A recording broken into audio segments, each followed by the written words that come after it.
Hoje estamos aqui para entrevistar a professora Heloísa e o assunto é a educação.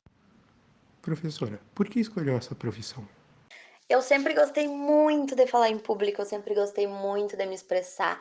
E aí, quando eu estava no ensino médio, eu tive uma professora de história que ela falava muito sobre incentivar os jovens. E aí eu admirava muito ela e gostava muito do que ela fazia. Mas primeiro eu queria ser jornalista para poder me expressar. Porém, como eu dancei durante muitos anos da minha vida, mais de uma década, em um grupo de CTG, de Centro Tradicionalista Gaúcho, eu comecei a me interessar muito pela história do Rio Grande do Sul e pela história no geral. Aí, então, eu acabei indo para a área da história e resolvi ser professora para ter todo esse contato e poder debater e influenciar e ajudar e conversar com os jovens. Eu gosto muito. Como é ser professor no Brasil nos dias atuais? É um desafio constante. Né? Tem a questão salarial, que a questão salarial o professor não é bem remunerado, não é uma profissão valorizada no nosso país, não é vista também como uma profissão glamurosa, mas quem é professor tem essa esperança de que as coisas vão melhorar, de que a gente está fazendo a diferença. Então, esse tipo de coisa segue motivando. Qual é o momento mais gratificante da carreira até agora?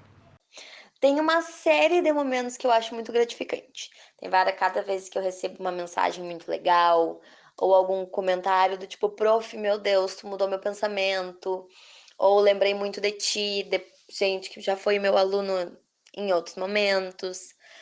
Quando eu sei que, ou quando compartilham alguma coisa sobre a minha aula e sobre estarem gostando.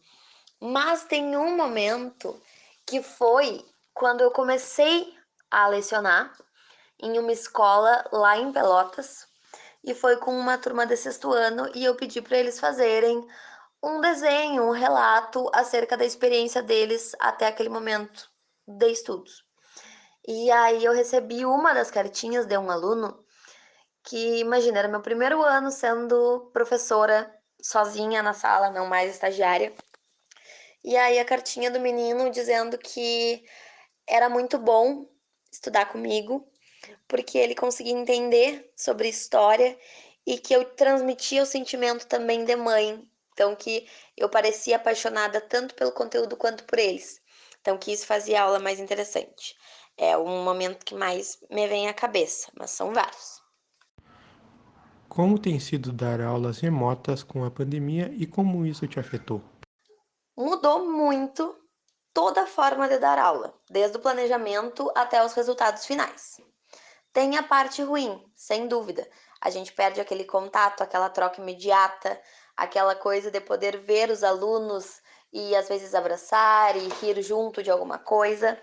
Mas também teve outras coisas que me possibilitaram novas experiências. Como, por exemplo, se não fossem as aulas remotas, eu não teria tido a oportunidade de lecionar em São Gabriel, que está sendo uma experiência incrível, maravilhosa, super gratificante.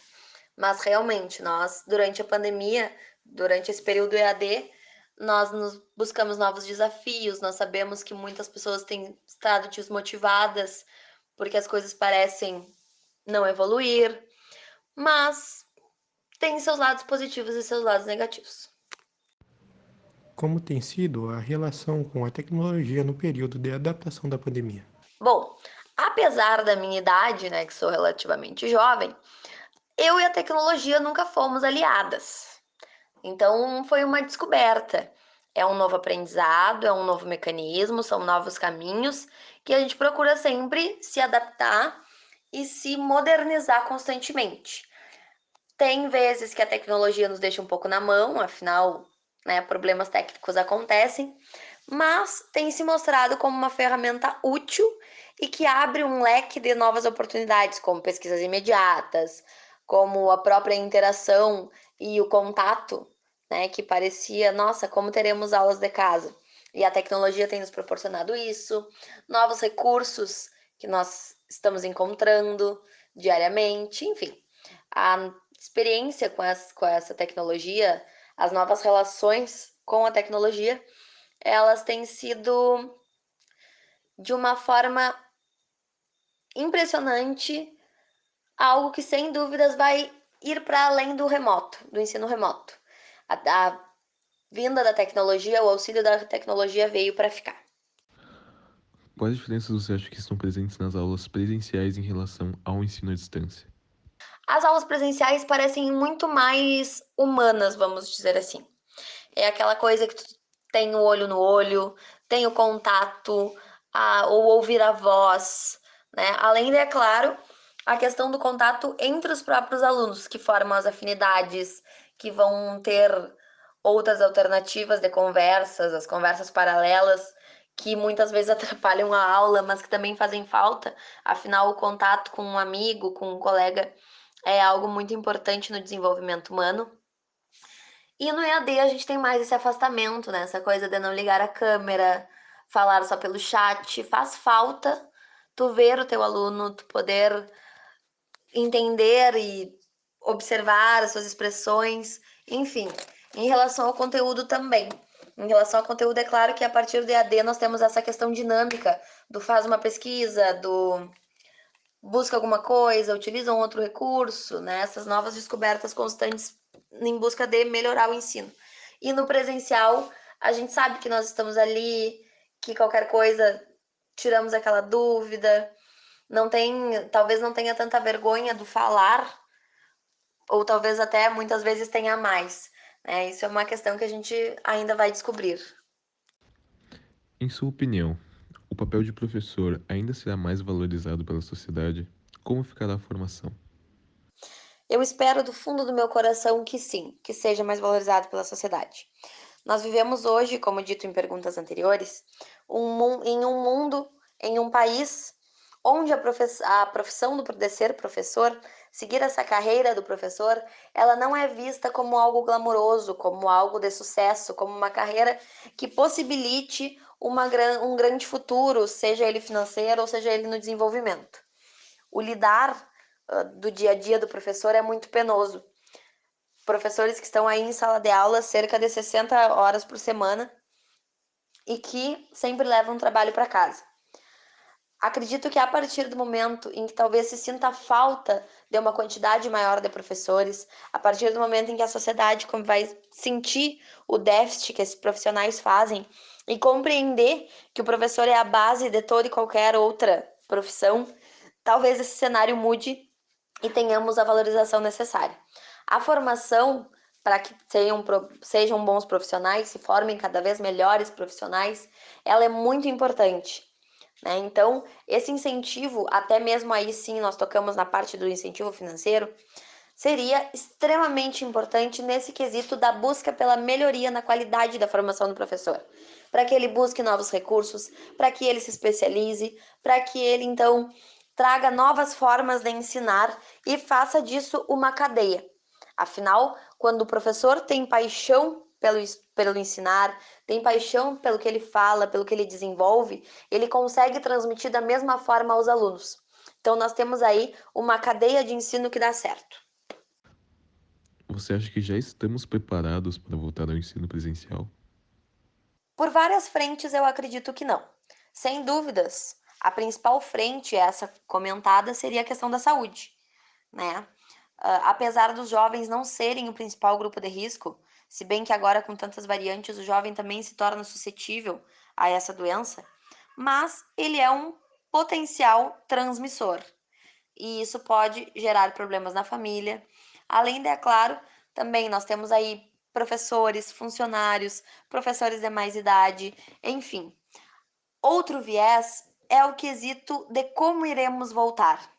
Ainda iremos voltar com uma série de cuidados, uma série de medidas, tais medidas essas que vão fazer com que nós tenhamos talvez um maior distanciamento no presencial do que estamos tendo no online, né? Seria o uso da máscara, seria aquele contato que não pode ser feito com um colega, não é possível levantar das suas classes.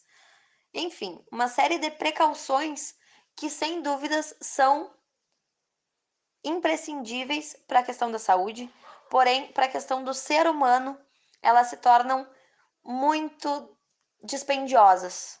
Né? Nós queremos aí voltar exatamente para que possamos ter um contato com aqueles nossos amigos, nossos colegas, nossos professores, as pessoas que faziam parte do nosso dia a dia, e o nosso contato vai contar com um distanciamento necessário, né? Porém, um distanciamento que ainda vai nos deixar saudade daquela época em que nós podíamos correr, brincar, cochichar com um colega, fazer grupos para trabalhos, enfim. Consegue nos dizer algum momento de sua carreira que despertou uma vontade de só largar a profissão? Olha, não vou dizer que nunca aconteceu, que essa vontade nunca passou pela cabeça, esse pensamento. Mas quando aconteceu, foi principalmente, se não me engano, no ano de 2019, que eu estava com uma carga horária de trabalho de cerca de 60 horas semanais. E chegava em casa depois de um dia inteiro na escola e ainda tinha trabalhos para corrigir, e ainda tinha que idealizar a aula, e ainda tinha que buscar novas alternativas para que ela se tornasse mais interessante, mais dinâmica. Então, esse cansaço muitas vezes acaba exaurindo o professor. E para completar, alia-se a baixa remuneração. Então, era um esforço onde o professor ele não trabalha apenas na sala de aula. Ele trabalha fora da sala de aula, ele leva o trabalho para casa, ele acorda cedo pensando na aula, termina a aula pensando na próxima aula e assim sucessivamente. Então, essa exaustão já fez com que esse pensamento fosse algo que passasse pela minha cabeça.